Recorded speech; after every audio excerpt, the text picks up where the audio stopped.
Și oficial am făcut Silver 3. Hai că este bine, am făcut sneaker artist.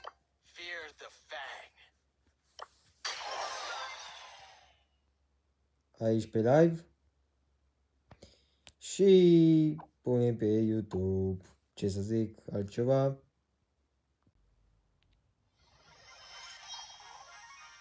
Mamă, pe Hank, ești prost.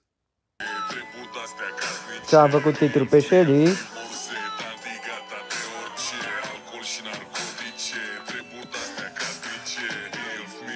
GG, mersi.